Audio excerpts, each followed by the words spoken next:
Hi friends, எல்லாம் எப்படி இருக்குங்க ஃப்ரெண்ட்ஸ்? ஹாப்பி சண்டே ஃப்ரெண்ட்ஸ் எல்லாருக்குமே.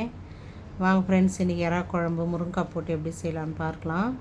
காலையில் சர்ச்சுக்கு போயிட்டு வீட்டுக்கு வரும்போதே மணி 1:30 மணிக்கு மேலே ஆகிடுச்சு ஃப்ரெண்ட்ஸ். எறா காலையிலே கழுவி க்ளீன் பண்ணி வச்சுருந்தேன். அந்த எறா தான் போட்டு இன்றைக்கி, நேற்று சிக்கன் செஞ்சதாலே இன்றைக்கி எதுவுமே செய்யலை. அது வேறு இல்லாமல் 2 கல்யாணம் இருக்குது ஃப்ரெண்ட்ஸ். இன்றைக்கி ஒரே நாளில் 2 கல்யாணம். எந்த கல்யாணத்துக்கு போனோன்னே தெரியல. எப்போவுமே எறா குழம்புல கசகசா பூண்டு தேங்காய் போட்டு அரைச்சிட்டு, அப்புறம் நல்லா பேஸ்ட்டாக அரைச்சிட்டு, அப்புறம் புளி கொஞ்சம் புளி ஊற போட்டுட்டு, எவ்வளோ புளி தேவையோ உங்களுக்கு எவ்வளோ புளி தேவையோ கரைச்சி வச்சுன்னு, அப்புறம் மிளகாத்தூள். எப்பவுமே நாங்கள் மிளகாத்தூள் கொஞ்சம் அதிகமாக தான் ஃப்ரெண்ட்ஸ் சாப்பிடுவோம், காட்டாக தான் சாப்பிடுவோம்.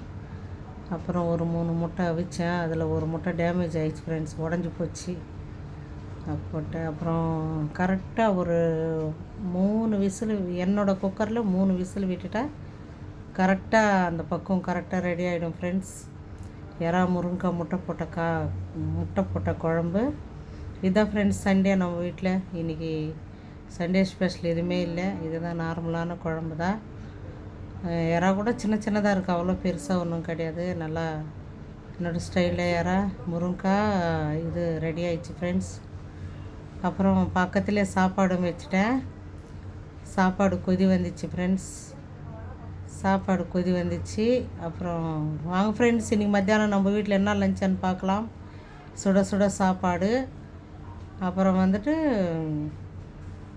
முருங்கைக்காய் முட்டை, எக்கு போட்ட முட்டை, முருங்கைக்காய் எறா போட்ட குழம்பு.